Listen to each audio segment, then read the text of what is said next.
A good allegiance to Nigeria.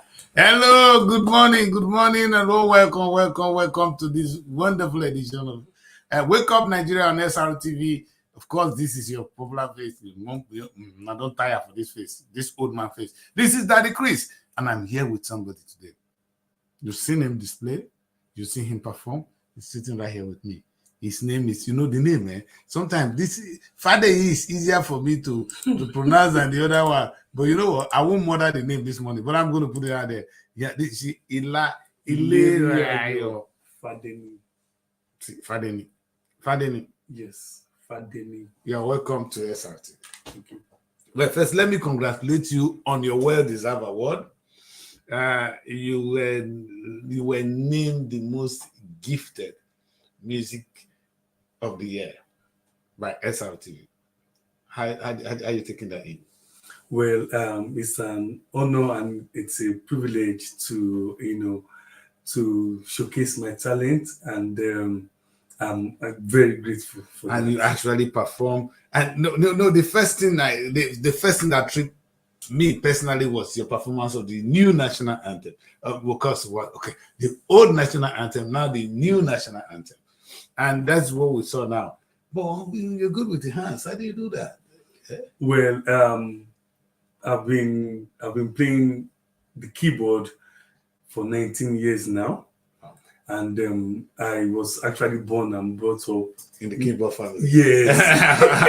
Let's put it that way. He's a kid. You know, this guy said that Bob Marley was singing about one Johnny. He said Johnny, he cannot read and write, but can play the guitar like somebody ringing a bell. Like, you see this man, the way he do sounds, it rings a bell with it.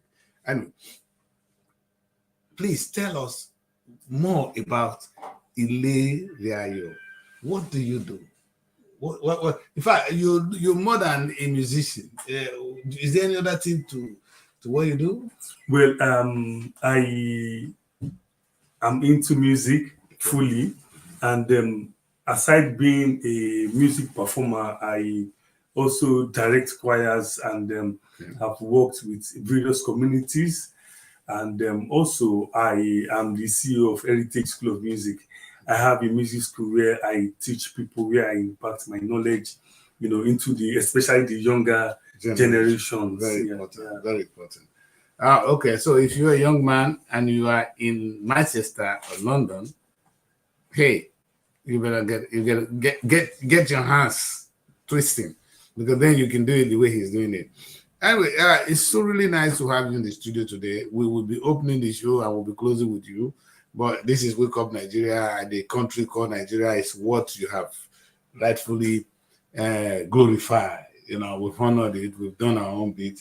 But it seems that things are not always working like that back home in Nigeria. It's always nice to have somebody who is proud of Nigeria, who is associated with Nigeria. I'm from Nigeria. Sometimes they say that in fact, the British authority can be angry with me because I am here. I have a lot to do for the African community. I have a lot to do for our Black community here. But sometimes these things just take me home. Because it looks as if home is the place where we seem to have more issues. And I think television is a place where we need to address that. Mm-hmm. Now, our country is in turmoil, Nigeria. Maybe before we go to Nigeria, so that we have things in perspective. How safe were you coming down? Because you came from Manchester this morning. And how's the road? Now we are a target. Well, I actually trust God because I also believe that the government are putting in their best to curb it, to curb the ongoing riots in the UK. In the UK, yeah, and also the security wise, the country is safe. Yeah, so we can move. You see, this is the difference. All right, there is currently a riot in the UK, but we can still go around. Why? Because the police are doing the job, the government are sensitive to the people's need, and things are normal. But is that the case for Nigeria? Well, for Nigeria, we need to also trust God, and also to let the government up their game in terms of security. And the reason why is that if the country is safe, it will attract investors from all over the world. And I think the primary duty of government, and I hear them saying it because I thought I was the one that was going to say it. Our leaders are our current leaders, they're educated now.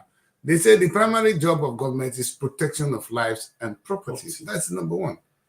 And I always say, that's my own is more than that. If I protect my life and property, one of the ways you protect my life and property is to put food on the table. In fact, the Nigerian constitution clearly states that it's the duty of government to make sure we feed and we have food on the table. But we'll come back to another day. Today, young people in Nigeria are crying out loud. Yesterday, I interviewed a medical doctor who is crying, begging for medical facilities. And I said, I'm going to raise the alarm. This begging for medical facilities to do their own job. He's not asking for more pay. It's not like labor asking for more money. I'm talking of Delta State. The governor of the state, this is the Delta State University Teaching Hospital. The governor of the state collects money every month as security vote. I don't know how much money they voted for health, but that facility, which was state of the art, it was one of the best in West Africa. When the hospital here, and I had a patient who needed the oxygen, and they actually have to pump the oxygen, they fill the oxygen and give to her. But the way ours was built, you just can plug it from the ear and from the wall and they put oxygen. So it was really well built. Today, the facility is dead. Dead. And this is some of the things we talk about. How do you feel? How are you concerned as a Nigerian receiving an award as a Nigerian musician in the UK, and you look back and you see what you see? How does that make you feel? Well, actually, it's a sad situation that the government has not created an enabling environment for the youth. I could remember that was around 2016 that they called the name Lazy Nigerian Youth came up, and I went on social media. I posted on my Facebook that just give me an enabling environment and I can turn one thing into five. That's good.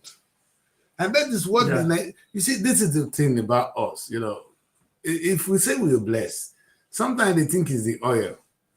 No, the blessing of Nigeria are the people and perhaps our culture. And that has turned out to be a curse. Having various culture. Have you attended a Nigerian event? When I put up a Nigerian show here, I have the opportunity to bring in the Igbo, bring in the Yoruba, bring in the Hausa, bring in the Yoruba, bring in different cultures. So I have too much to deal with. In fact, if you see the Nigerian national troupe, they are so rich, so well equipped because they perform performances from different culture. That is a blessing, not a curse. But you know what it is? Today is a curse because the Yoruba man will say, oh, don't mind the Yoruba man, don't mind the Igbo man. Is this our problem? The answer is a big no. Now, another thing which I think, how can you have these young people, these are, in the UK, the population of the old, they are so high that we're not looking for people to look after them. But in Nigeria, we don't live long. So young people are everywhere with so much energy, like you said. Give them one thing, they turn it to five. Well, how come that we are still where we are? That's the thing I don't understand. Because this is a country that has young people who can work, and yet we are behind. What can be responsible for this? Well, I will still have to go back to the government. And also, the youth, if you check, if you look at the Nigerians in diaspora, they're doing wonderfully well. Yes. But back home, they are struggling, to make ends meet. Yes. Let alone trying to brainstorm over how to get better when you are yet to sort out your basic needs. I think that is what the government in the UK and in diaspora, have looked into, and they've also captured that. Yeah, captured that. So, well, Nigeria, we healthy. It's our own dear native land. I remember growing up, and that was the national anthem. I know most of you have never heard of it, but today Tinubu brought it back, bringing those of us who are old back to new. I don't know why you need to take us back.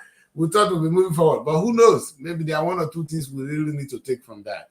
There are one or two lines in that national anthem that might also wake us up, that sense of because it was done to preach patriotism. That was the essence of that national anthem. Yeah. But I think well, the government in their infinite wisdom have done that. Our man has performed that. But one thing that is really disturbing, which is something I really want to share with you guys this morning. It's not the right time to share it, but I have to, because this is quite funny. That trending today is the Kano State governor. There's this wonderful video which is trending online, and when it got to me, I really got worried. And maybe before I say anything, let us take a look at it. It's going to cover us, so don't mind. I know you guys will manage to look at it. I'll take it out immediately. Let's see this man. You don't need any video. The picture tells it all. That is the Kano State governor displaying a show of shame. He's distributing wheelbarrows to his people. You know, and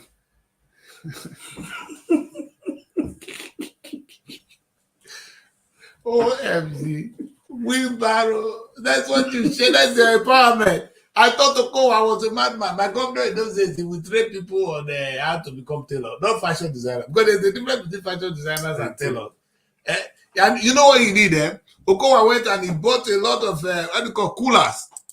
You know, I don't know where you know coolers. All these cooler, so that when you finish this, he give you cooler to go and do what? You understand? So then you dresser. You understand? That was the kind of things we were having. Yep. Yet, you understand? Yeah, we have this one. The governor of Kano State. You are well done, man. Well done, guys. Well done, guys. Because you've done well. In fact, my place is said nobody. You know, there's a cheap if water, if rain bitter to roast it is not easy. This one has done it. You distributing wheelbarrow in the 21st century. No, children go visit you, sir. In fact, I really want to shame him. I want the international to know how shameful. That it's not a matter of Nigeria alone. The internet, we are waiting for you. He used to come to London, to Manchester. He always come to Manchester. No, I know you used to come. Would they wait for you to try this rubbish? And will you send your children? Will you buy wheelbarrow for your children? You see how evil, demonic. Maybe it's a matter of idea. Maybe we'll learn from this. Let us give him one more chance. You know, these guys. If they tell you how much now that Tinubu has taken all the money, more money are coming to the state governors. So the money coming to Kano, one of the most popular states in Nigeria, is to buy wheelbarrow, so people can go and push wheelbarrow. No wonder the protest is that high in Kano State. Well, this is the things we talk about. You know, you know what will happen? He's going to come out and say, I am attacking you, become a Christian. He's a Muslim. So the whole Muslim people will now fight that decrease. No, sir. We're talking, you're empowering people with wheelbarrow. That is the issue. This is the important thing. Let's talk about food on our stomach. Let's put religion aside. We worship God inside. We worship God in our heart. This one is what you have. In fact, God appointed a governor to move the people to a better height. That's the job of a governor. He's supposed to work with God. You see, the Bible says the people rejoice when the righteous are in power. And I know there's a Quranic version for that as well. So do not tell me that this is about Islam, Christian, or Muslim, Hausa, Igbo. You don't even know my tribe. But you are really a big shame. And we really need to come out and put one hashtag Kano. We'll put this man picture. And I'm coming with the design now. And I'm going to, you guys need to be shamed. So that next time, before you come up with a deadly policy, you think first. This is really, really annoying. In the 21st century, you know what is going on today? People are talking about artificial intelligence. You buy wheelbarrow for people. I thought you'd be sending Kano kids to go and but I give him some credit. I saw one time, and I used it against Okowa, where they took some young Kano, they're sending them out abroad for study. And the only thing that concerned me then was, what are they going to study? And they said some were going to study aeronautical engineering and all that. And I said, okay, you understand? We're not good at that. So if we can train our people, who go out there and study aeronautical engineering, come back and train more, that becomes something. So that is something we thought this young governor, this handsome man will be doing, not to buy wheelbarrows. Baba, take time. And we'll be taking more, we'll be looking at the Kano State governor closely. Let's talk about our president. I know your name now. You'll be brother to Tinubu. I mean, take your about them, Baba. Why you go take? No, this is what I don't understand. Why the man? What I don't know about this is a serious matter. And I bring this guy here today. I said we go switch for Yoruba for you. Make you hear us. You know why you go take oil subsidy? You know this is good. Where Baba said no oil subsidy, we say good. But why Baba they share? Because that at the end of the day, this is what Tinubu must understand. Sometimes they make a fun of us. You take the oil subsidy out. Now we are paying it. You understand? So the subsidy is never going to go. Anytime you take something somewhere, it has to be replaced. That oil subsidy, we have replaced it with our money. That's we are paying more in the pump. That money is still there. Now, Tinubu needs them to have more money. So the government have actually taken more money from us. Not from oil, they've taken, because the money we used to put in our pocket before, which is reserved from the fuel, has been taken by the government. Brother, tell me why your brother, they share that money among themselves where the thieves? Because the governors, they've never done anything good. See one now. Example is one governor that is giving wheelbarrow. This is same person. This is so Tinubu share our task, our sweat, money we will have used to make our life better, to move, to grow our economy. Because if I have enough fuel or there's way to move around, I can do business better. Tinubu take that money from me, give it to this man to buy wheelbarrow. When I explain to me. Well, it still boils down to, I'm a Christian, so I will quote it. I don't know. Bible says, love your neighbor as yourself. So you love yourself, then you have to love your neighbor the way you love yourself. That means you don't do to your neighbor what you can't, do to yourself. So I think we still need to our leaders, especially our president, needs to be selfless, because I also read the news when they were sharing renovating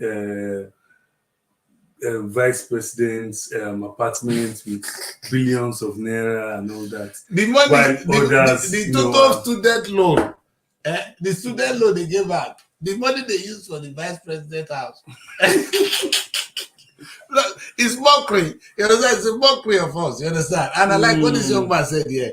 Leaders that refuse to do the right thing, will learn the hard way. The kids are now angry. Like what you say now. You understand? How much did they spend on that vice president? Does Srtv need another home? Is Srtv homeless, my people? Does the office of the vice president, do they have a place before?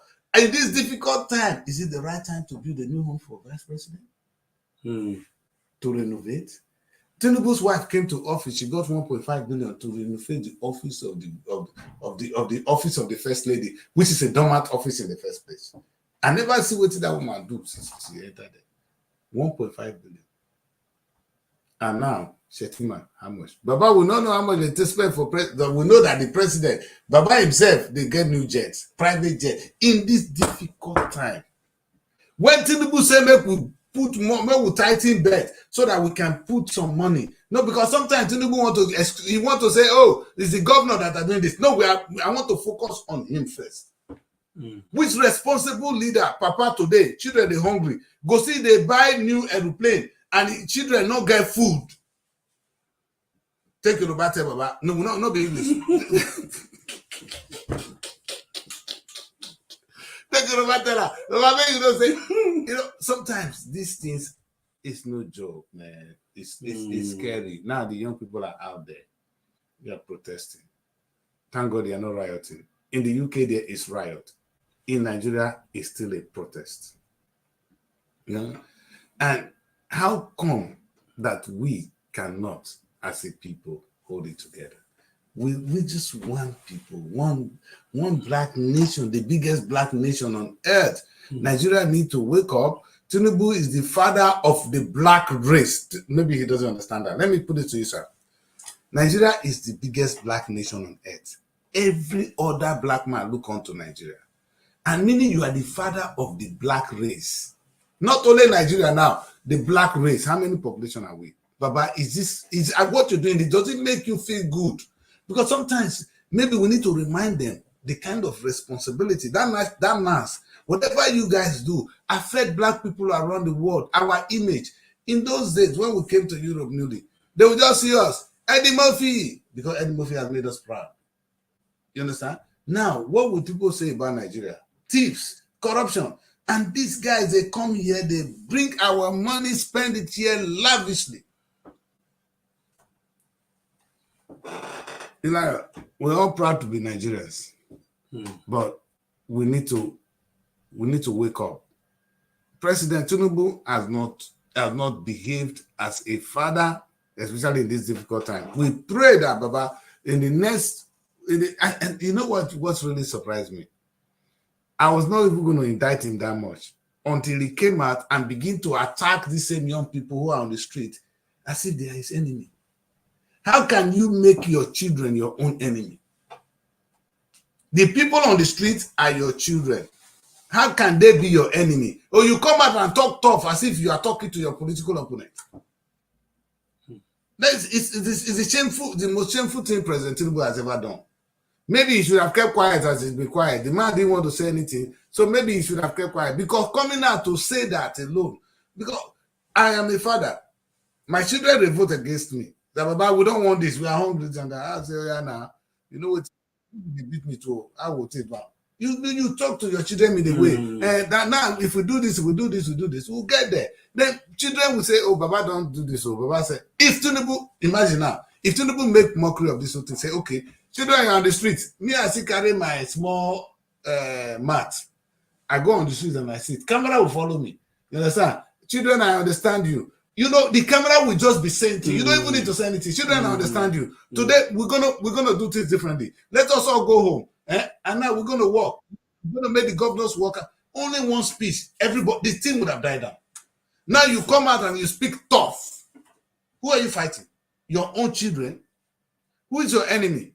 Are you fighting? Is it Atiko? Atiko is no more contesting with you. These are rubbish. You know, Baba did it wrong. That is the shame. That is the height of it. And if you see children, of course, any president will have the right to condemn the burning and all the things that happen. Do you know that is the few? This is a protest where you see a lawyer speaking for them. I mean, a lawyer in Abuja, I was so impressed that the lawyer was speaking for them. Even the ordinary policemen on the street, sometimes they come out and they give these kids water. That's if a policeman come and share water with these children, how can those children begin to attack policemen? Come on, man. You understand? Are they animals? That's true. They were coming out, they share water, they play. So we are all the same thing. That's how you douse tension like this. Not coming to speak tough. Now ordering to, if you shoot at them one, they shoot one, you will see trouble.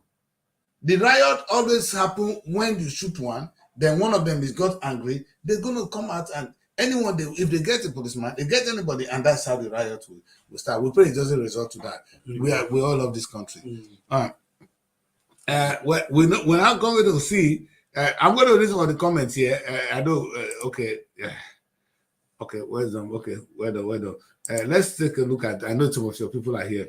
They say because it's very good. The action of the Kano State governor shows how visionless these politicians are.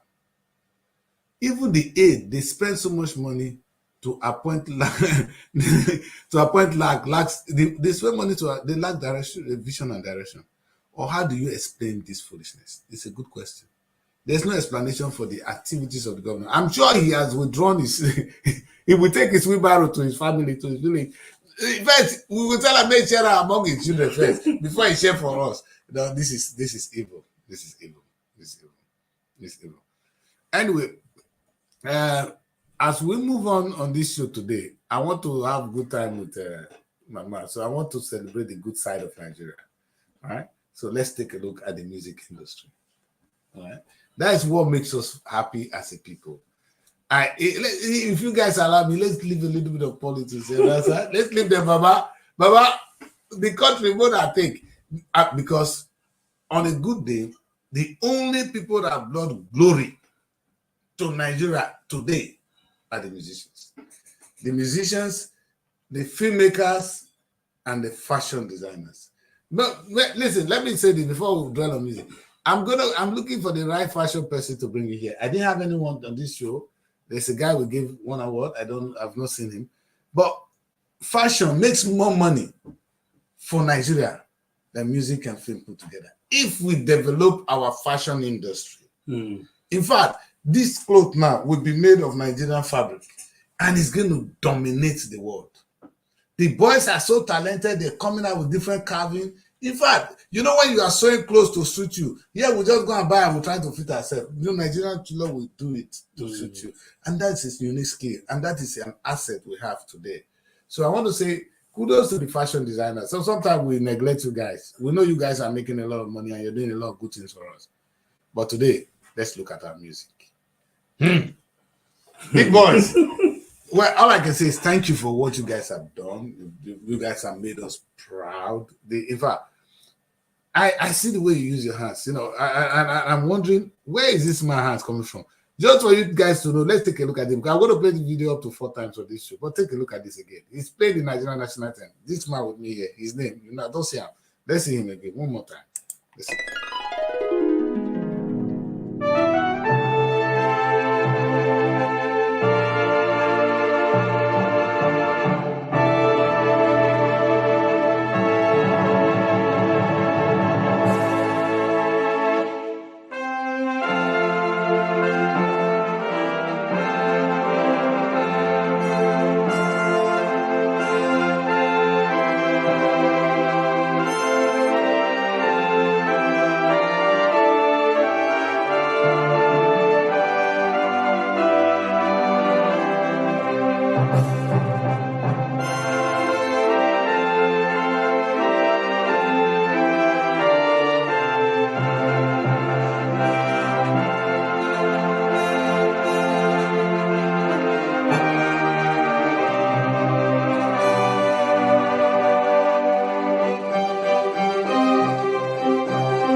How about that? You see, that is what we call raw talent. That's what we have in the country. Thank you for making us proud. Tell us about how does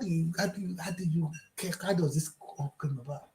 Well, I'm actually very patriotic Nigeria, and you can see that. If you listen to the national anthem, you would hear the sound of the trumpet, the sound of the strings instruments, and these are what Philharmonic Orchestra and Symphony Orchestra, what they do here in the United Kingdom, that we have like up to 100-man orchestra. Orchestrating. So that is what I produced. In one go. Yes, in one, yeah. things I hear are more than what you just pressed there now. And I just say, where all this coming from? There are times that you hear the cymbals, there are times you hear the drum. Yes. Yeah, so I actually have a passion for classical music. I listen to classical music a lot, and I listen to jazz. Wow, jazz. Yeah, so I love the jazz. I love the blues. Reggae music, I never refuse. Go there. But at the same time, my African nature, I still want to retain it. If you watch my performance at the Srtv award, I played this orchestral music, classical music. Then I went to the African music. I was playing talking drum on the keyboard. Oh, wow. Yeah, I actually live streamed it. So I was playing talking drum on the keyboard just to show the originality of what who we are. Yes, wow. we might be flexible with other genre of music, but the originality, ejecting our own image. Yes, exactly. And what we don't know is that what we don't we tend to lose what we don't appreciate. Yes. We have our culture, we have our music, and thank God for I listen to all genre of music. I'm a gospel artist, but I listen to all genre of music to learn, one or two things and all that. What we don't really appreciate is the originality. I want to thank Fela Kuti that brought the Afro music. Yes. Jazz music is not Nigerian. No. Classical music is not Nigerian. No. So those are Western, but just to sit down and create something out that is still African. That is still when you listen for that, you don't get that. You don't get that anywhere. You understand? And sometimes that's what you bring in, And you said it all. It brings that originality, and that perhaps that's something we should learn. Within the West, we want to buy that differently. And sometimes, I know people here, many young people may not understand that what they just see here. If you are in theater in the United Kingdom, this kind of performance, you know how much they pay to you to just come and see it and witness it. You understand? But it's not sending that trend in Nigeria. Afrobeat is nowhere. But this classical music is not really there. How do you find that? Because you're here, and if I get you into a theater in London, and you perform this in the stage, the whole place, in fact, the way they will appreciate it, they will jump it. Do you have that kind of appreciation in Nigeria? So 2 questions. How do you cope as a Nigerian? Well, I would say that a prophet is not, appreciated in his hometown. They say, who is that man? Son of Joseph. Exactly. So I was surprised. There was a time I went to my daughter's school in the United Kingdom, and I was hearing Burna Boy played in the school. Yes. And I was so proud. I was so proud that I'm in Nigeria. Yes. I could see the white children, mixed race, dancing our own Burna Boy, not their jazz music. No. That really actually opened my mind. I see music as one of not crude oil, because we always say we export crude oil outside Nigeria. Music, we actually export music, fashion. We are, in fact, Rema performed at the birthday in India, at the marriage in India. Young boy, that boy is a teenager. He performed at that wedding. You know how much he took home? ₦1 billion for one performance. ₦1 billion. So, because that's where we're coming, you understand? But that is Rema now, and there's Burna Boy, and then of course Davido.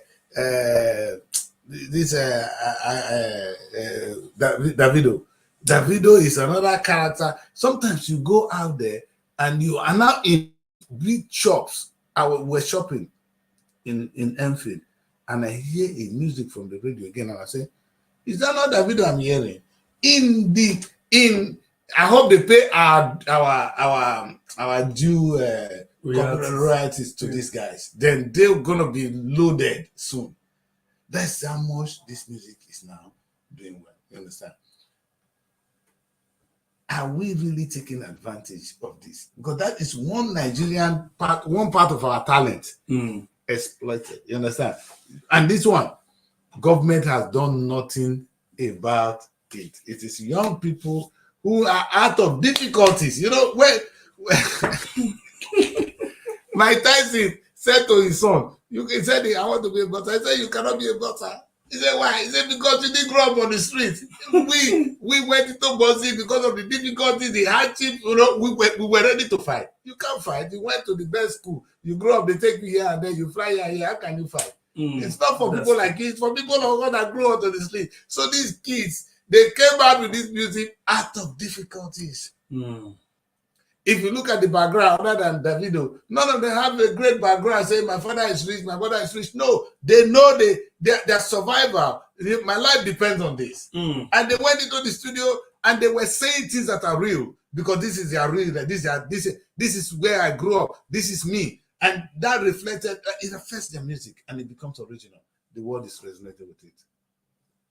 Now that we have discovered this next crude oil, like you rightly said, what do you people need from us as Nigerians? What do you need from the government to make it household name worldwide? Let's put it that way. Well, I would say number one, constant power supply. Because I could no wheelbarrow. No wheelbarrow. I remember back home, you know, when I just received an inspiration, I quickly put on, because you know, thank God for my wife, she's very understanding. Yes. In our bedroom, I have a keyboard. Yes. So I might be sleeping and maybe around 2 o'clock. Yes. I can just get an inspiration. I quickly go and put it down. Yeah, put it down and start to. So why you know, trying to figure out, you know, how to make that music well, never takes nights. And you have to go out there to start generating. When you are pulling it, the idea may even disappear because this is something that comes with time. You know, and sometimes I do things and I say, if you don't write, I say always say to my staff, if you don't write, don't ask me again. Because I may not be able to repeat all I have just said. It's coming and it's gonna go.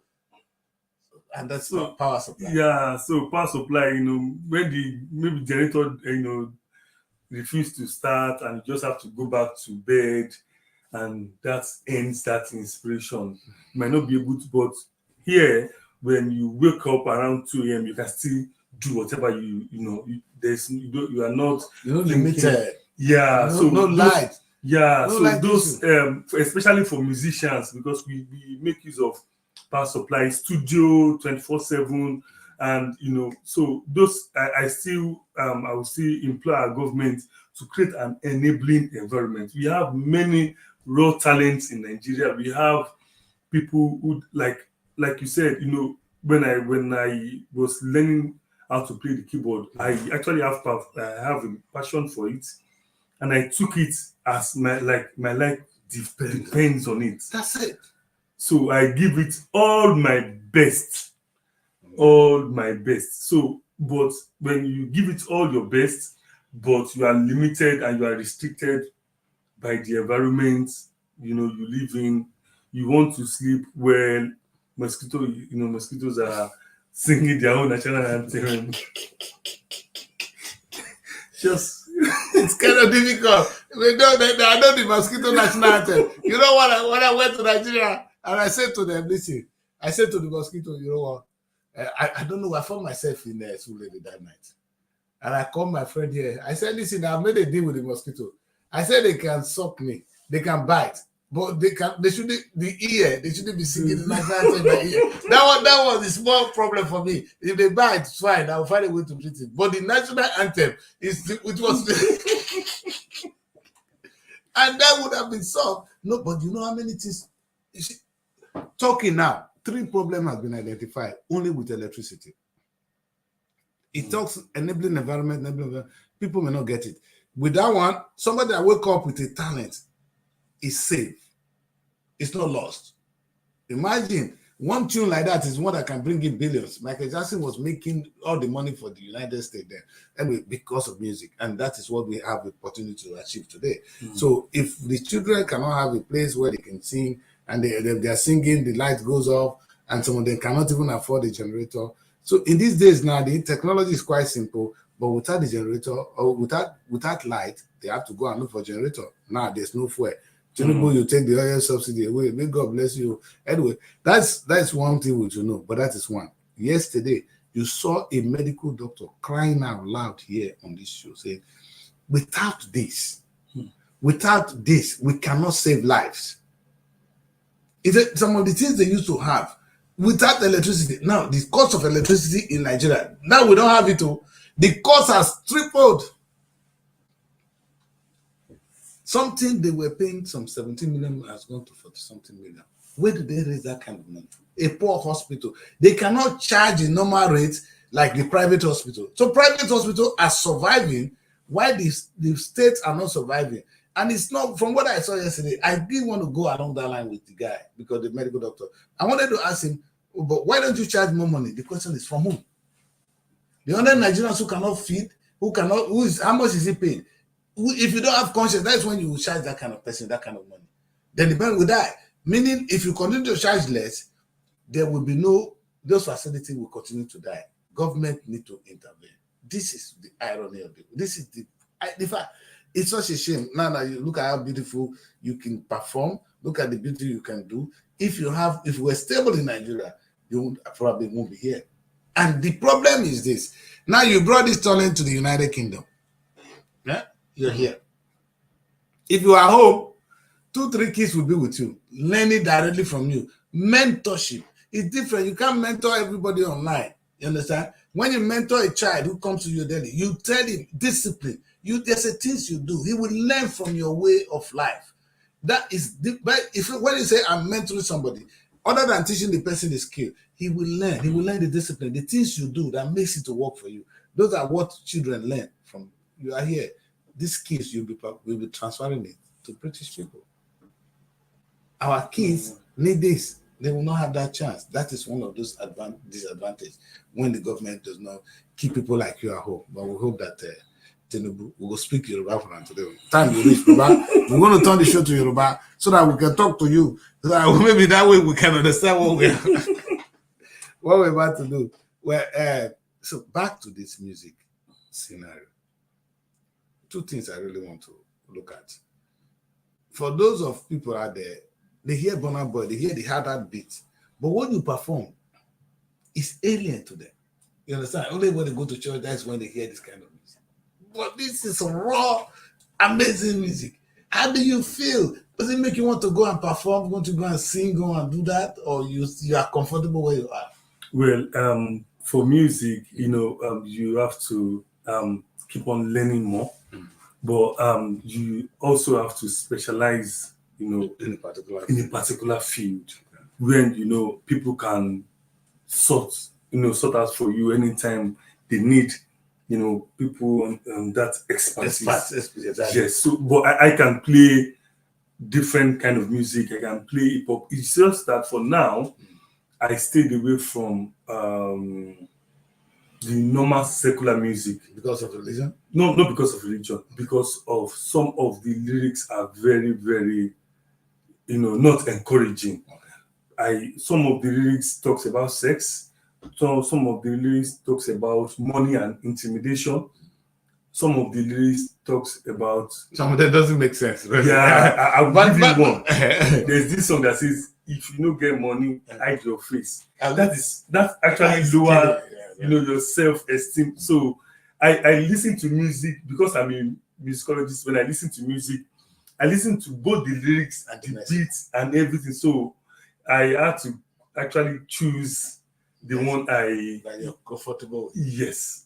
But I listen to Lagbaja a lot. No, where is he? Lagbaja is a very creative person. Yes, he knows when to come out and he knows when to.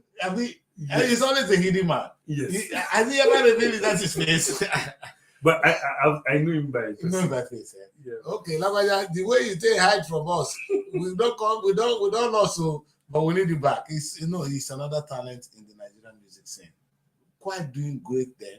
And now the music has come in another way because he has his own style and it's all originality as well. Yeah. And that's what you guys bring in. Like I was trying to say, can you produce Yes. secular music. You know, because I know you are not just you produce, right? Yes. So you can give us the beat. Yes. So that the Chris want to sing today, so you can give me a beat to wait now. I will see they try now. Eh? If now only this man when did they give wheelbarrow? Don't give wheelbarrow, don't give wheelbarrow. No, I'm singing. Very simple. Very simple. Don't give wheelbarrow, don't give wheelbarrow. Just add some don't give wheelbarrow. You know, I end up being like the next Burna Boy. Only I'm not too old. Well, that's no, it's really nice to have this beautiful talent coming from Nigeria. You understand? We've heard you. How you and being in the United Kingdom and seeing what they have here. What do you think we can take on? Well, we actually have a lot to offer the United Kingdom.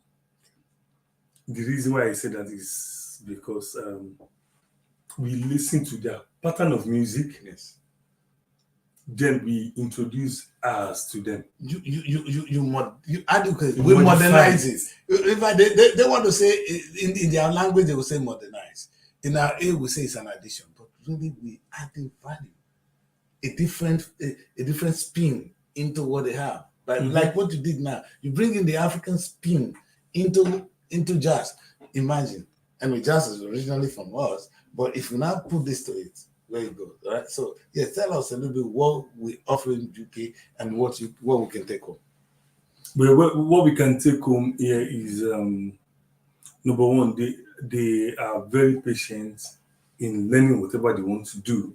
They take their time to understand it, and I would say they have the enabling environment. You can see I will still go back to the government. They have all it takes to do whatever they want to do, and I would say they are more focused. There is this adage in Yoruba. I'll try and can I speak Yoruba? Yeah, please. I want to. You see, this is why I said today, if we not speak to Baba, we not take Yoruba, tell Baba some of the things, we're not going to live here. So there's this thing that Yoruba say that Tiye Biba ti kúrò nínú ìṣẹ́. Tiye Biba ti kúrò nínú ìṣẹ́. That means if you can afford to eat, yes, you won't be under duress. Good. But you know, when I say back home, people have this survival instinct. They want to. But it's a natural instinct. Yes, you know, they are still calculating how to eat dinner, even while breakfast is not ready. So they can only, if you notice, most of the musicians, they just go into the studio. Some will have to get high and pick 3 lyrics, and the producers just get a beat to it, and especially Portable. He can just go in. What's your name? Tell him your name. Yeah. He will add some melody to it, and it will just. That's another character. That is another one. Boy, it's a problem. In fact, the only you go fit talk to Baba Tinubu. The two of them, man. I know say they go answer Baba soon when they are not happy, because those 2 kids, they're not the hear one. But what we can actually contribute to the United Kingdom music is, because United Kingdom, we have different cultures and all that, and how to. I remember I was actually invited to come and facilitate a music workshop in the United Kingdom, various different countries, and I taught them a Yoruba song, and they loved it. And I just told them the meaning, repetition of notes, short lyrics, repetition of notes, and they were singing it, and I was like, wow. So it actually encouraged, I see more opportunity in contributing to the United Kingdom than back home. Okay. Because back home, what we have, I actually came with what we have. You got it already. So I got it already. Yes. So, and back home, yes, we listen to jazz music. We have some people, who does classical music, especially because I'm a product of Muson School of Music, Musical Society of Nigeria, and they do more classical music. So we have those, people, but I still feel that the government needs to up their game. There are raw talents striving to, come up in Nigeria, and we need the intervention of the government to help us. Whoa. Government, anytime we go away, we'll come back to you. We go away, we'll come back to you. That's how important. That's why they say next to God is the government. So we believe you know your role. You are important. We appreciate that. So please do what you need to do so that these talents will not go away. Now, let's come to the UK, a little bit away from Nigeria. Okay. Now, we have children growing up here. They've grown. Some of them are grown now. And they are more disoriented than you think. Imagine a child growing up in the UK. He grows up with his parent like me. My kids now, they grow up with me. With this whole hard face, the way we do things. And they go out there, it's another life.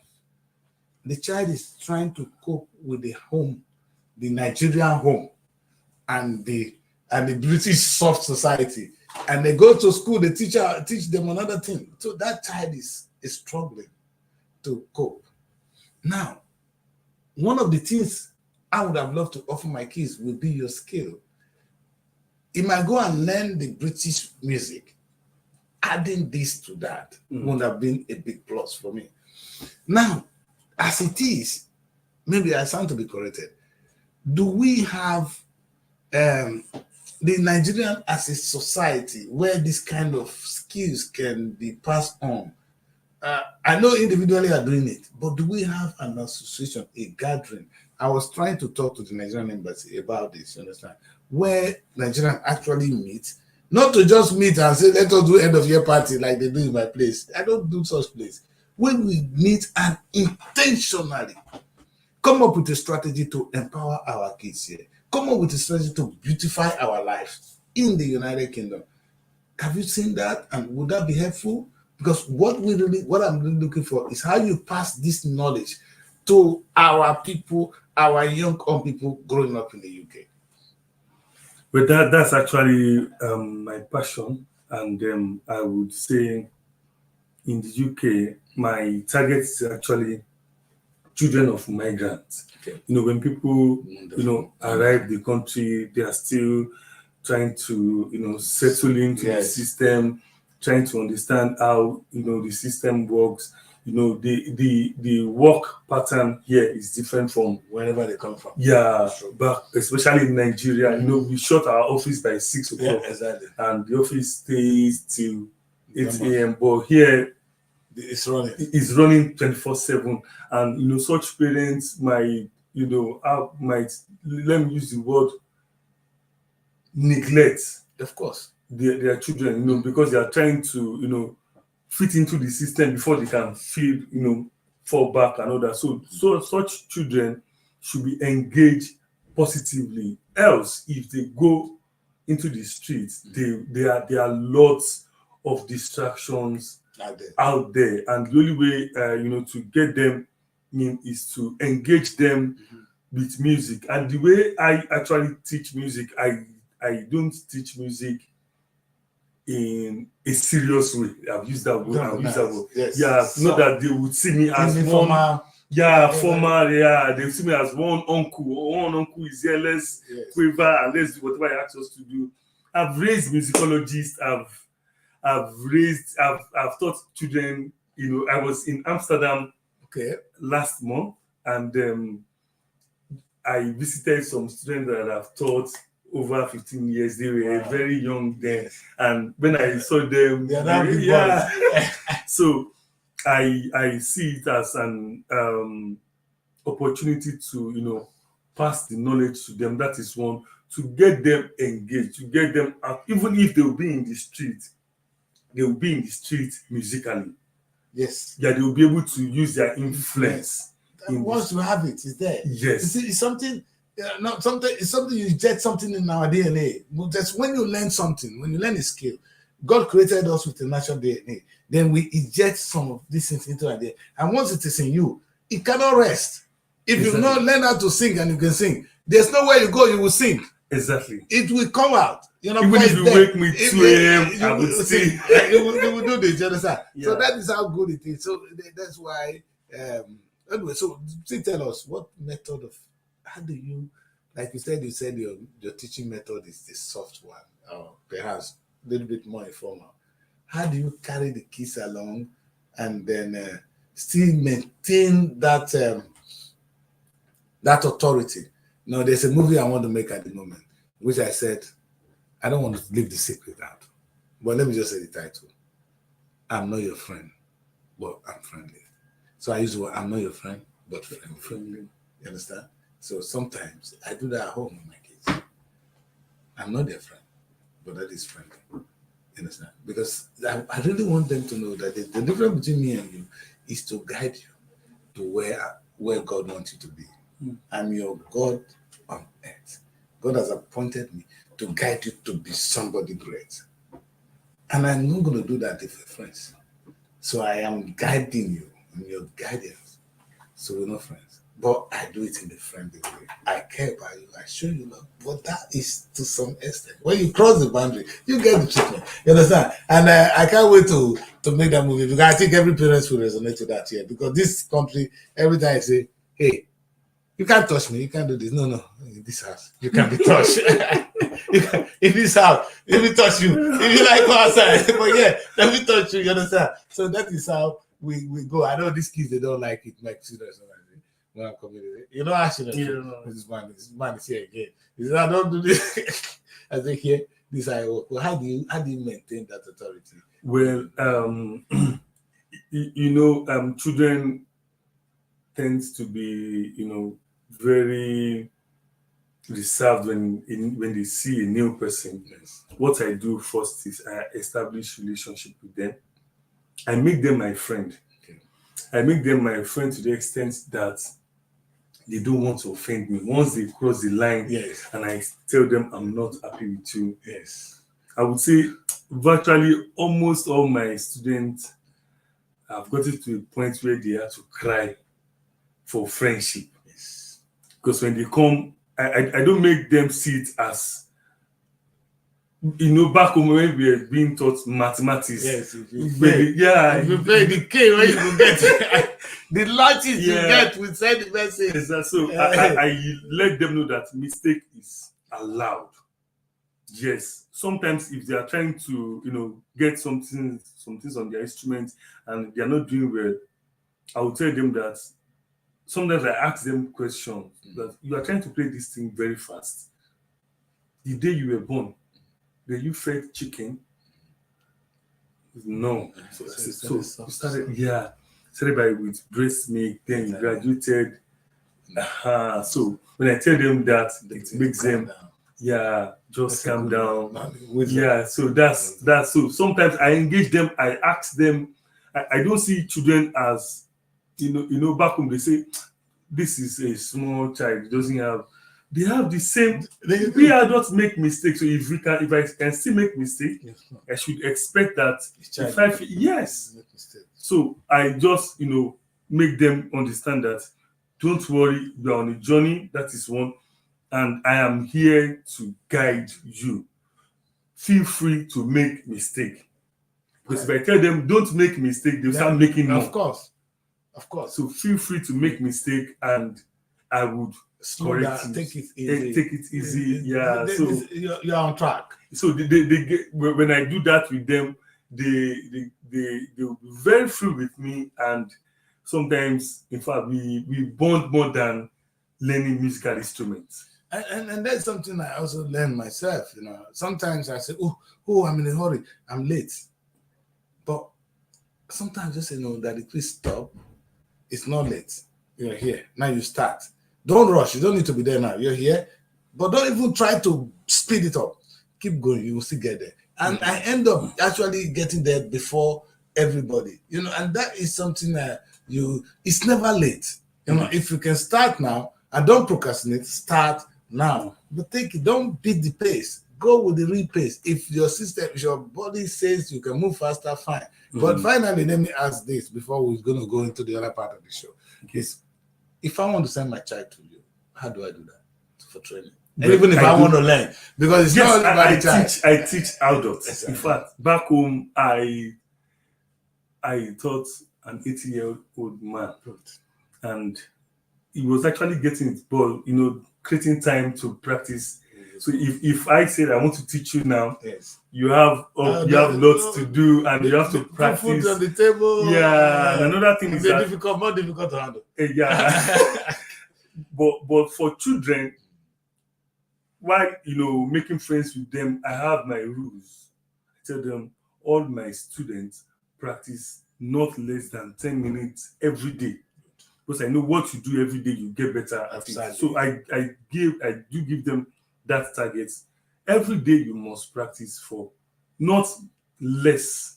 You can do 30 minutes, you can do 1 hour, but not less than 10 minutes every day. And if they keep to it, I will know. If they don't keep to it, yes. So what I would have loved to do is to see you use your fingers to do something. I do online classes. I have students all over the world. That's beautiful. That's something I want Thank God for COVID. Exactly. This is it. COVID came to tell us to go inside and say, make money at home, be productive at home. And that is what COVID taught us. With all the negative things that came with it, it taught us, it's a new culture now. Most companies, they work remotely. Most people work remotely, and they still have more impact. Sometimes, and my graphic designer works remotely. It's more impactful than the people that go to my office every day. So I just believe that the remote COVID, like you said, is doing this. So if I want to join your class online, I can do that, right? Yes. So how do I get to you? www.heritageschoolofmusic.com. So I will be putting that. I will be writing it out after the break. I'm going to see. So if you want to learn music, and your child wants to learn music, if you're in the United Kingdom, if you're in Manchester, you're lucky. That one-on-one mentoring will be there. But even you're not, if your child is anywhere around the world and you heard what he did and you really want the child to begin to do this, but tomorrow I always say something, and I'm sorry to say that. I always say I thought it was only Europe, but it's even not applicable to Nigeria. The future of a black man is in his talent. If you see a black man in the television in Europe, it's either a singer or an athlete, a footballer. You understand? It's in our talent. We don't have the opportunity to jump into the business like them. We don't have a bank. We pray. In the United Kingdom today, there's no black bank. Indians have a street bank. I'm in Golders Green. If you go on the street there, you see a Bank of India. It's right there. There's no bank in Nigeria. All the map they're making, there's no one here. With all the number of us here, they should have a Nigerian bank on the street of England. It is allowed. It's not against the law. They should exploit it so that we can go and put our money in our own bank. These are things we need to discuss when I bring in the business people. The reason I do Nigeria Week is to explore things like this, to see how a Nigerian bank can be on the street of London. Let's start from there.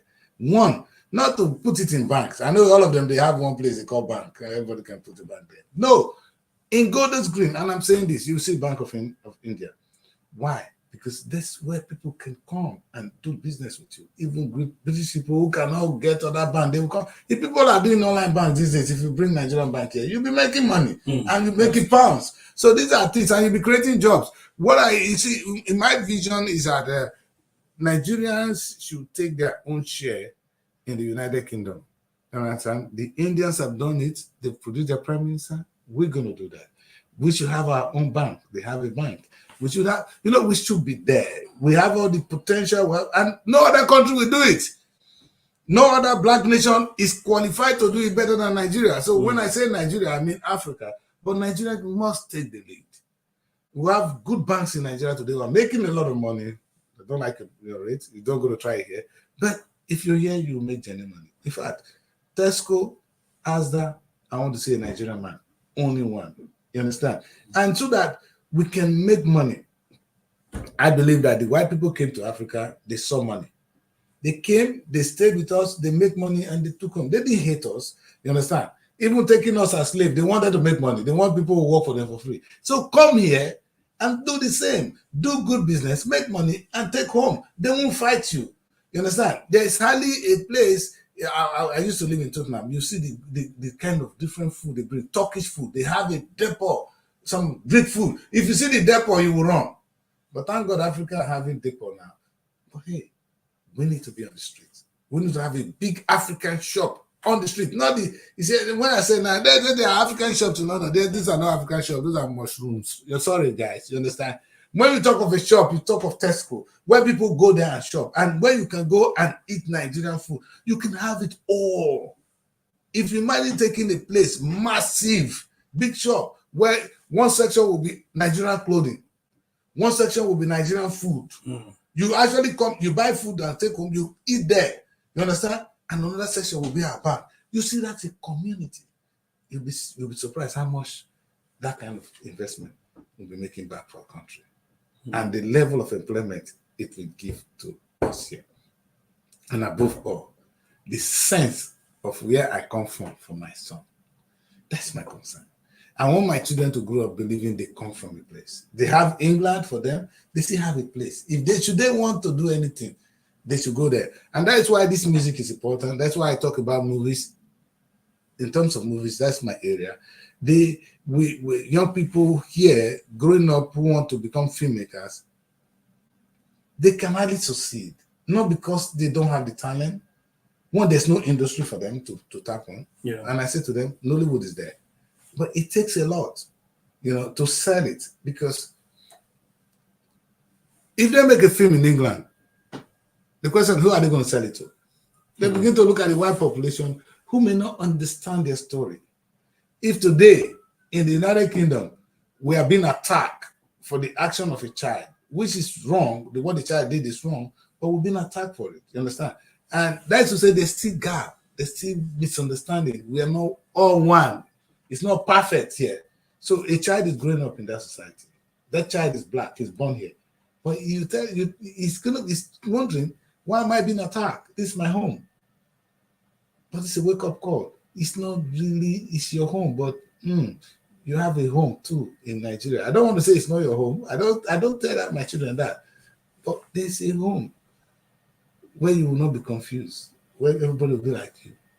Anyway, we're not going to go into that today. Let's just take a good break after this. When we come back from the break, we're going to do something unique. We're going to look at some of the things trending in the newspaper. And like I said, Baba, two of us will come back. Maybe at that moment, when we see something where the shock us, we'll go speak Yoruba. But right now, let's go on a quick break. Well, don't go away. Don't touch that button. Stay with us. We'll be right back. Looking for a home away from home in Abuja? Look no further than SRTV Shortlet Apartments. Our fully furnished apartments offers everything you need for a comfortable and relaxing stay. Unwind in spacious rooms with exquisite ambience. Cook delicious meals in our well-equipped kitchen and relax in our comfortable sitting rooms watching your favorite shows. And guess what? 247 Wi-Fi available. But that's not all. SRTV goes extra mile by providing a car to take you around town during your stay. No need to worry about navigating public transportation or hailing taxis. Explore Abuja at your own pace. Book your SRTV Shortlet apartment today and experience the perfect blend of comfort and convenience. You can reach us by calling this number 070-6237-9915 or 080-7082-7331. Welcome back. We want to take a quick look at the Nigerian papers, but if those of you that have been following us, if your child wants to go to school of music anywhere in the world, that is the contact, Heritage Music, heritageschoolofmusic.com. I like it, heritage. The heritage is underlined. Yeah. Right, heritageschoolofmusic.com. Go into the website, send an email, and admission is yours. Anyway, we're coming to the second segment of the show, which is the newspaper review. I want us to take a look at some of the papers today. And there's this funny line here which says, Russian flag, federal government proved four northern political bigwigs. Who are they? You see, they kind of make me laugh.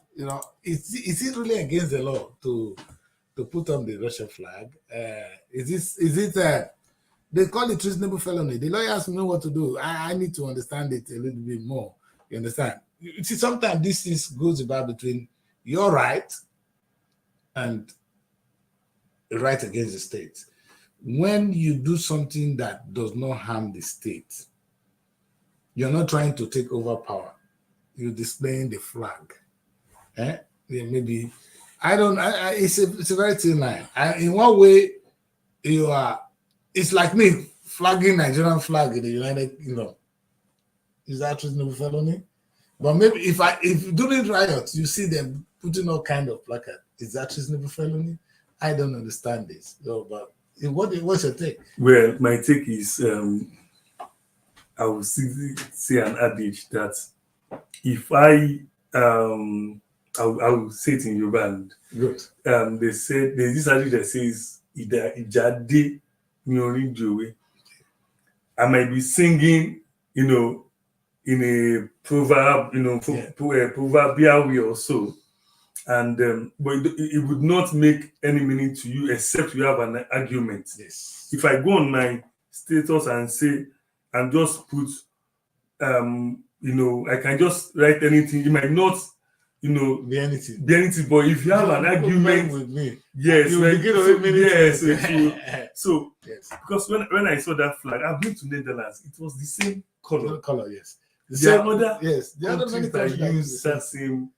Yeah, So about two other countries have the same. yeah. So when I saw it, I was like, how does Russia connect with connect with this? But I feel maybe because now we have a fight. yes, and the way I see protests is when I'm trying to pass a message and you're not getting it. I'm having a conversation with you now and I'm not raising my voice at you because I feel you can hear me. But the moment I am with you and I say I have to raise my voice, it means we are, far apart. So I still feel that the government still needs to, show us this fatherly love. Like when you said you give an example of when children are telling the father that we are hungry, but if the father said, "Oh, I have a car, can we sell this car?" and the tension will die down. They sell it and eat. You go to school and Yeah, you're going to work, but you have to go to school so that you can work, so you bring more money to the home. So I think the Tinubu have an advantage here. That's my pain. He has an advantage. The last time I was saying to myself, during the when labor went on strike, I was saying to Tinubu, if I was the government, I was going to say to the young people, to the labor, okay, yeah, I understand you guys, you want to be paid 1 million naira. I think this money is even small. I think you should be getting 1.5 million. But this is what we're going to do. We all now have to go and make the money. Right? Because we cannot wait. All your money is not enough. I'm ready to borrow, but we all going to go and make money. You labor, whatever you do that is not productive, you will either lose the job or you will need to turn it around. You have to make the money. Otherwise, where do I get the money to pay you? This would have been the discussion. So Tinubu would have come back with a message that would have, that it's not intimidating, but it will not be a say, okay, together, Labour and Tinubu or the government have agreed that we should be more productive. Meaning, whatever you do, you got to make the money. You want to be paid, I agree. But where's the money coming from? Somebody have to make the money. So if anything you are doing that's not bringing money, listen, we might come to a state where we say, okay, you get 1.5 million, you have to pay a little bit more for your hospital. But hospital, you have to make more money. Schools, thank God. You see, the school has even passed. Give the student loan, pay your school fees. University, don't come to me. You must make money and even pay us tax. Because the universities in Nigeria can make billions, trillions for Nigerian economy. And other people will come and study with us. And that will be a win-win for the government. So, but that's the area where you'll be here soon. You hear ASU going on strike. ASU will soon go on strike. And you'll be wondering, why is the government not taking advantage of this? Because can I come in? Yeah. I also see it from the angle of the people as well. Yeah. When I watched yesterday's interview with the medical doctor, and I was like, if you can have 200 of this in Nigeria would be a better place. Yes. For him to to come online and be crying out, passionate. Some will not do that. Yes. They will have their hospitals. Yes. So they tell you we don't have paracetamol, but I will refer you to so. That's what they do. Also, they make their money and they just leave. They are more comfortable. It's better for them. The truth is, whatever happens in the hospital, the private hospitals are making it. Yeah. Whatever happened in the schools, the private schools are making it. Yes. So they are comfortable. The big boys are comfortable. The poor are suffering. They're dying. But Tinubu would have used this advantage. You understand? You see, what we're saying is Tinubu have people on his side. You don't have the big boys on your side. This is the decision Tinubu have to make. To come on the side of the people and say to the big boys, we're going to give more back to the society. The truth is, few Nigerians can pay our bills. Very few. Yesterday, on that, if you watch that interview, in my research, we spend 4 trillion naira every year for those of us going abroad for treatment. 4 trillion. That is a whopping amount. The budget for health, national budget, is 1.3 trillion. But some people, few of us, can go out and spend 4 trillion on our own health. So if you think like that, you're going to say to them, boy, I know you are entitled to use your money, you're entitled to go out. But before you go out, you're going to pay us first. So, you understand? Part of that money you have to stay in the country because the money you're taking out is not your money, it's our money. Yeah, it's owned by you, but it's Nigerian money. The money you spend is naira, owned by Nigerians. You cannot use it how you want. So these are the things where government can now say, okay, now let's be. You see, if that guy yesterday, I was talking, if I were the governor of the state, I'm going to bring him, it's going to be my best friend. Because now we need to save the hospital. How do we do that? You understand? No, it's not. Sometimes the approach is not just to give them money, but how the hospital can now be productive. And the few people going abroad to spend 4 trillion, if we use that money, they don't need to go out again, but you need to sell it like a pastor. You're not a man of God. You sell it like a pastor that if we allow, why would I want to travel abroad for treatment if the treatment is nowhere? Yeah. You understand? So the only thing we're going to do is to make this work so that those going abroad can spend their money here. And we're just going to prove it. As we are proving it, we are discouraging them. Because some of them will still want to do the guy, I want to go abroad. You understand? If you want to go abroad, the amount you pay to get out of the country. Exactly. Man, you will hear it. And before you go out of the country, Nigeria is too loose. It's too loose. If you go out of Nigeria, that's why you see the other one that is in prison here now, the other senator with 60,000 pounds, or they got him with that amount. Who does that? You cannot be going out of United Kingdom today with any amount you like. Who does that? We want to know how much you're going out with, how much you come in, whether you declared it. We want to see so that you don't just come and throw money here and throw money here. Nigerian government needs to come to that so that there will be some regulations. And then this private hospital, you want to run a private hospital, I don't mind. The hospital is good, but the tax you pay for running a private hospital, maybe you go back and come go work for hours. Because there are some areas you want to run the private school, yeah, that's fine. Not this one they're doing now. You will pay so much tax that so that you can revive the ordinary people. Because it's only a few people that goes to private school. Yeah. The ordinary people are out there suffering. I'm not going to encourage that one. I'm going to discourage that one and make sure this one works. And it takes nothing. And that's where Tinubu is an advantage. Not to start fighting people, but take advantage of where we are. This situation is easy. Tinubu have a friend. The friend that the people is now fighting. That is why I'm thinking, Baba think right now. You understand? The people are your friend. The enemy of the Nigerian state, I don't want to call them enemy, is those who have a lot and are not giving back. And they will not give back until the government encourage them or discourage them from doing whatever they're doing. How do you do it? A pastor in the church, I compare the state to the church. A pastor comes out and preach the need to pay tithe to God. And we're paying. And the truth is, they will tell you, if you pay your tithe, God will bless you. So let the Tinubu come and tell us to pay more tax. As we pay the tax, tell us what we get when we pay more tax. Not to see you, President Tinubu, using the money to build another house for buy private jet. Then you are not the person we're waiting for. You're not the Jesus. There was a time John the Baptist asked Jesus, "Are you the one we're waiting for, or should we wait for another?" When they ask Tinubu now, Baba, are you the one, or we wait for another? If not be you, listen. So we see in terms of this, I think President Tinubu have a big advantage, and it's going it over. He is. There's nothing too big here. You understand? So and when we go with the Russian flag, I look at the guy's picture. I said they just want to make this man famous. You understand? Somebody, you can look at the person, unless they are trying to get to somebody else. You know, the man they put out there, and he's a tailor. Nothing to lose. A tailor. I think the guy is not famous. I mean, he's happy. Of course, he's on the national daily. If that is what it takes to go on national daily for that kind of crime, I want to be there. Because what has he done? That somebody brought something for me and I saw it and I've been arrested for that. Maybe somebody brought it. Federal government was looking for who asked him to do it. Yes. Maybe that's what they're doing. Anyway, so that is a very good one. That is a punch. Punch has done it. Let's take a look at Vanguard. You know, Vanguard, sometimes Vanguard have become the real one these days. But let's look at it. Say, 6 real sponsors of rioters arrested. You see, they call it Spaniard. That big grammar.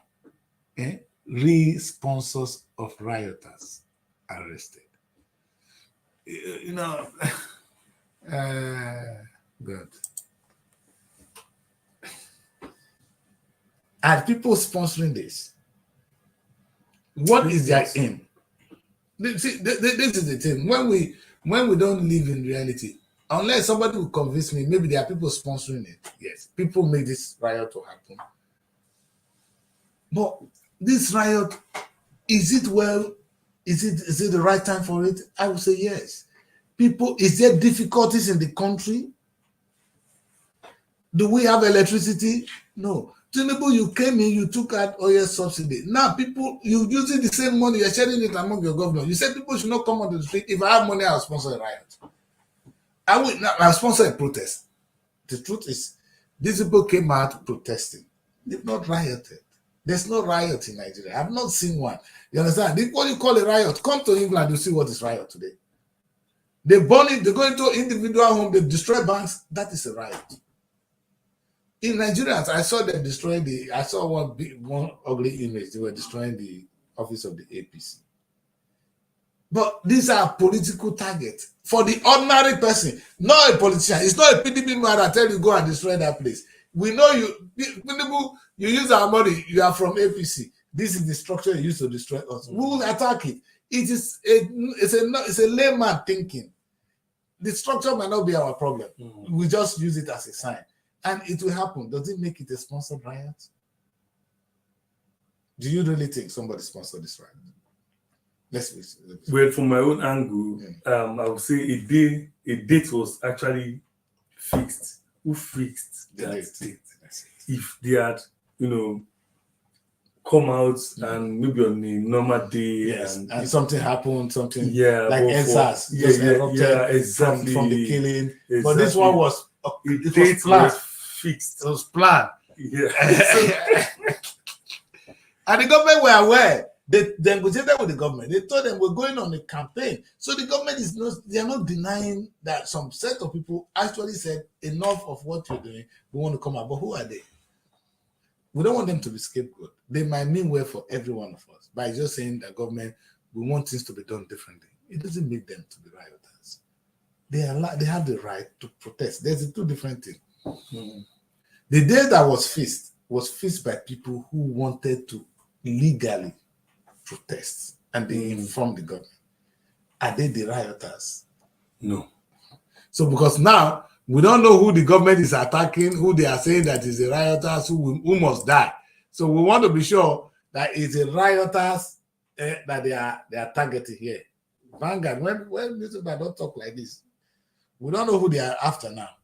When a desperate government is, they're going to look for anybody in order to shut everybody up. I know the protesters must be in trouble. Those that started this protest, they're in trouble. They're in the bad book of Tinubu. If Tinubu will come out and speak up, then they're in bad book already. So if we don't take time, what will happen is people will not be afraid to come out to speak. Because when you speak, you'll be called a rioter. When you come and protest, you'll be called a rioter and you will be put in prison. It will be treasonable felony. Look at the big word, 6. I don't think another word. You know, that kind of language. They use the word sponsors of rioters arrested. Well, I pray they don't say it's a matter of north and south, east and west. I know that there's a language now, I'm very sorry, that they say, when Buhari did there, they're not riot. When Tinubu did there now, the people in the north are rioting. No, this is cheap. It's cheap. It's not the people in the north only rioting. This riot must have started from the south. People from Yoruba people are intelligent people. These are they are the one. The Tinubu used to be worried because Tinubu will lose the election in his village with the Yorubas if he's not performing. They are the most educated people in the country. So there are things you will sell for them. You know, this is the only Yoruba land that could practice Christianity and Islam peacefully because they understand what they're doing. They are not some uneducated people you find out in some part of the north where they're just going to kill each other because of lack of that understanding of not being able to separate. Because when you teach an educated man something, he will take it in and bring it out in his own way. You teach me Christianity, it goes inside me, and I'm going to say, okay, this is why I see Christianity. The way I see Christianity may not be how you see it. Yeah. So, but if we read the same Bible inside, and I'm going to interpret it differently, an educated person will be able to assimilate it, give it, refine it, and bring it out. It's only those ones that take it raw and bring it out raw that are dangerous. So my only worry today is it should not be seen as a north fighting the south. Tribalism. This is not Hausa men fighting you. Keep that narrative away. I am not from the north, I'm from the south. I'm against the way you have spent money on on vice president building. You don't need the private jet. Baba, why are you doing this? And why are you taking our money? Why are you sharing among your governors who are irresponsible? Look at a governor from the north. We're shaming him now. Is it not Kano? I will not shaming the Kano State governor. People in Kano are shaming him. How can you tell us that it's people that Kano is the people fighting you? So this is rubbish. The governor is an animal. You share money for him. The person who is supposed to be your enemy is the governor. Because if the governor is doing well, people in Ghana, ordinary people, there will be no unrest. He's sharing wheelbarrows, and that is the kind of thing. It's the thing that ferments this kind of trouble, and we will not take it. So we pray that Nigerians can understand that this is not. We don't know the rioters. They're saying the government will have more information, but protesters are not rioters. So you understand, and we have right to come out and protest. Well, let's take a look at one more paper before we'll call it a wrap today. Because this young man here, I don't see him. Now look at this headline, Tribune. Sponsors of protest on watch list. Now, see, Tribune did it better. Then they call them rioters. Here they call it them protest. But this one says on watch list, while the other one says arrested. They must have arrested them, trust me. And for you to call protesters, the people who are protesting, to call them rioters, it's a very thin line. What makes somebody that comes out to protest, in fact, a lawyer will come out and speak on behalf of these young people in Abuja that very day. The lawyer was talking to the Inspector General of Police. Are you saying those guys are idiots? Are you telling me those people are rioters? Are you not insulting their intelligence? Because sometimes there are things you do. You call that lawyer a rioter. That's the kind of things the government is doing. So we pray that we will come out of this successful.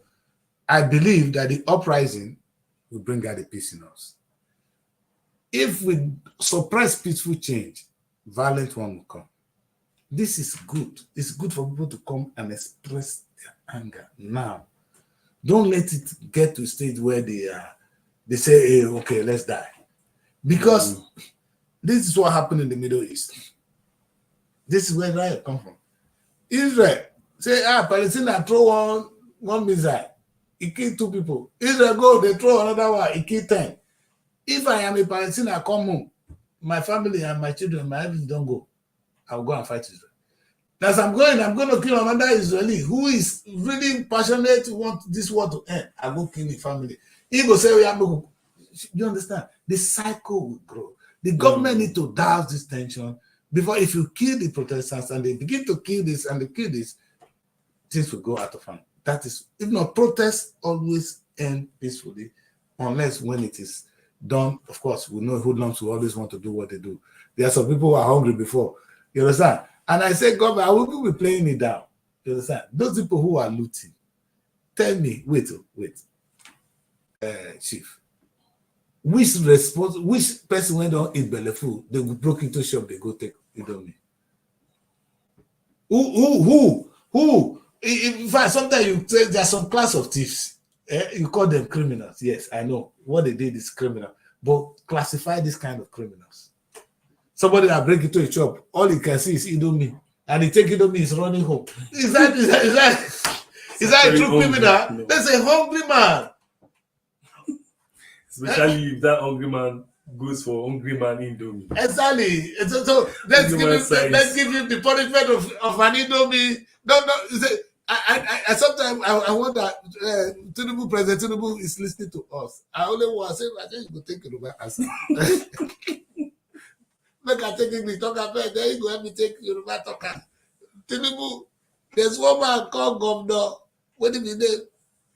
He contest with you. I think he could be your enemy. I don't know what he do for her. Former governor of Kogi State. He's hiding. He's in Nigeria. Is he Yaya Bello? Yaya Bello. Yaya Bello stole money. Yaya Bello will not go into a shop to loot Indomie. He has looted enough.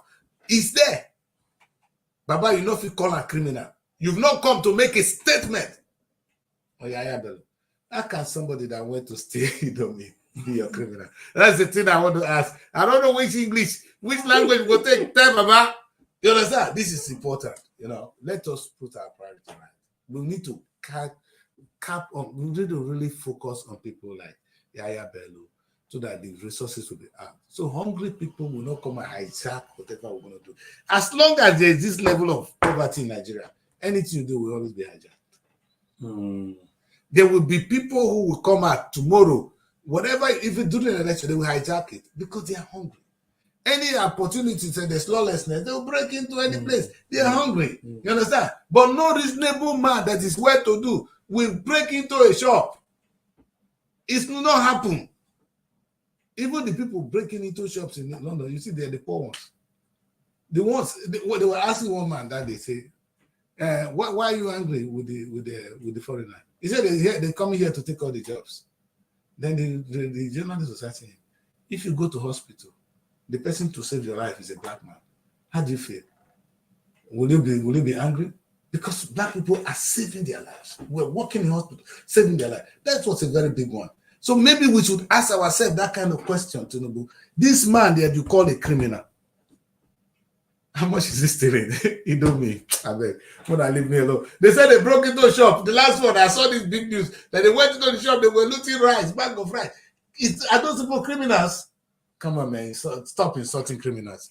We know you're insulting Yaya Bello. If you call those people criminal, Yaya Bello will tell you who is a criminal. You're insulting the man. You understand? Yaya Bello, he defines a criminal. Those are criminals, not this one. These ones are petty thieves. They are hungry people. A hungry man is not qualified to be a criminal.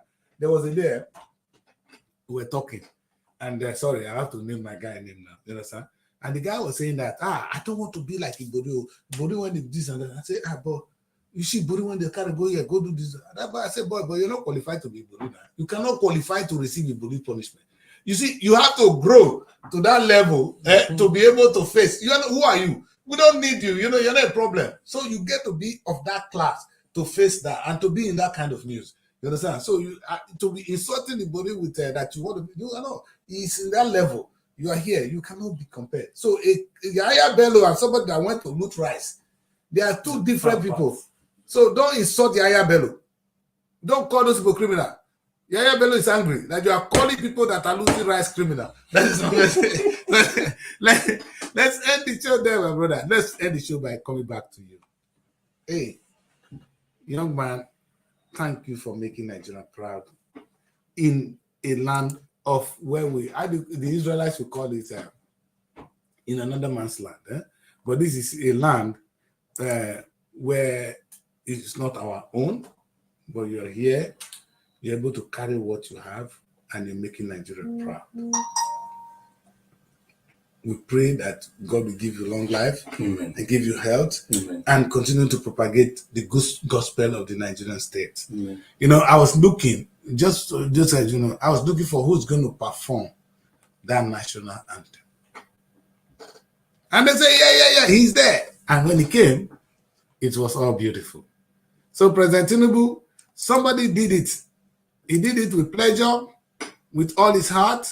His name is Ileriayo Fadeni.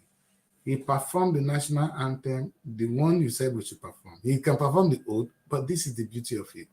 That's to say, we are Nigerians, even when we are not in Nigeria. We all love the country like you do. And I believe that Tinubu loves Nigeria. You understand? And the job is a hard job. We understand to be president of Nigeria is one of the most difficult jobs on earth. But what you don't do, sir, is come out and begin to fight your own children. Be more fatherly, understand them, listen to their cry. Even if you cannot, the father does not solve all the problem, but that he listens and he talk less and try to show them love and compassion and empathize with them, kind of solve the whole problem. So what would you have to say finally to your audience or your fans? I know they've been watching and they're going to watch again. Yeah, I just want to say thank you for your support. Thank you for believing and investing in my dream. Thank you for the opportunity. And to my family in Manchester, New Covenant Church, I want to say thank you. It's actually a family church, and where they show love to one another. Yes. And to all my students watching me online, I can see some comments and all that. Thank you for being supportive. And I want to say, I want to say thank you to SRTV for giving me this award. This shows sincerity. You know, back home, sometimes you have to lobby for this and, you know, if you don't have that connection, you know, so without connection, you can't, even if you are very good, you know, without connection, it doesn't work. But here, I want to say thank you. I have never met you in person. No, I don't know that. I really have no time to talk. So thank you for believing in me and also, you know, appreciating my efforts. So I dedicate this award to all my fans back home. I want to say thank you very much. Wonderful. Thank you so much for being here today. We'll come to the Tinubu's appointment tomorrow. I don't know go there. All right, so we want to end it on this positive note. Thank you, everything, Liz. We want to end the show on a positive note with this young man who has made us proud. Making us proud means a lot. He's doing the right thing, and we recognize him for what he's doing here. And anybody that we see that is doing the right thing, we encourage. The government should be doing things like that. You understand? There's a way the government of the United Kingdom works. I use the driving license as an example. If you're driving and you're keeping to the law and everything, your insurance begin to go down. You know, everything about you become easier. Your insurance, you begin to pay less on insurance. That's an encouragement. They motivate you to behave well. But when you drive rough like me, they will take your license and your insurance. If you go next, so you pay more. Who want to do that? So that is a style of encouraging and discouraging. That's a strategy that we all need to employ as a people. You know, And this guy is saying thank you for everything. They say thanks for promoting Nigeria with your song, even though na mess up country. Thank you. God bless you. Thank I can understand that. It's a mess up, but so we're ending the show with our national anthem again, whether we like it or not. Forget about the leaders. This is a great nation. We have everything, and a time will come when all these good things that is in us will come out. And Nelson Mandela said, "Never again." Yes, congratulations to you from some people here. They said congratulations on more wins, and I really want to say officially congratulations. So we ended the show again with the same national anthem. Like I said, this country is great. Nigeria is a great nation. We don't need to divide Nigeria. In fact, we need to be adding more to Nigeria. They go to know these people, they should join Nigeria so that we can have a stronger currency, a stronger force. I always use instance of the European Union, that when I came to Europe, all these countries were fragmented. You understand? Germany, France, Belgium, they all have their small currency. None of them have a single currency that can be thinking of the dollar. Today they are one. They come up with euro. Euro is not higher than the dollars. Power of unity. You understand? They now have a strong force. In fact, that's why Russia cannot try them, because they've come together and they are still coming together. That's why Russia don't want Ukraine to leave, because they keep coming together, and the more they attracting more to themselves, they get stronger. So getting Ukraine on their side will make them stronger. That is the politics. You understand? But they're doing it not for evil. They want to be stronger economically, military-wise, and everything, socially, and they have more to share. And that is what we should be thinking of in Nigeria, not to think of how to break us down. We're not breaking down. Nigeria will heal this. So that's where we end the show. I'll see you tomorrow, and thank you so much for coming. Yes.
Srtv.